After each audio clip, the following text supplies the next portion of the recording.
ইসলামকে বিসর্জন দিয়ে কিসে ইসলাম হুকুমত? আজকে যদি মাজলিসের মধ্যে একজন বেপরদা মহিলা চলে আসে, তো এইটা কেমন ইসলাম সংগঠন? আমাদের প্রশ্ন করতে হবে, জবাব দিতে হবে। এই জবাব দিতে হবে, জাতির কাছে জবাব দিতে হবে। ফাইজলামি করবেন না, ইসলামীরা ধোঁকাবাজি চলতে পারে না। ধরে নেন আজকে আমরা এখানে সমস্ত মৌলবীরা আছি, টুপিওয়ালা দাড়িওয়ালা সবাই এখানে আছি। এখানে যদি বেপরদা মহিলা আসে, এটা ইসলামীর কোন সংগঠনের কর্মী সমাবেশ হতে পারে?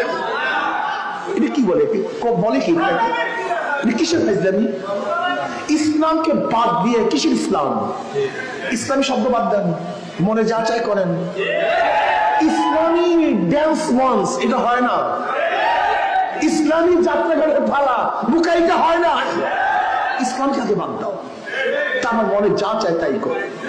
কিন্তু নাম লাগাবে ইসলামী আন্দোলন বাংলাদেশ, আর এখানে মঞ্চের মধ্যে বেপরদা মহিলা থাকবে, এখানে হাতের তালি চলবে ধামাধাম, এখানে ড্যান্স চলবে, এখানে ফাইজলামি চলবে। কথা বলেন না কেন? ইসলাম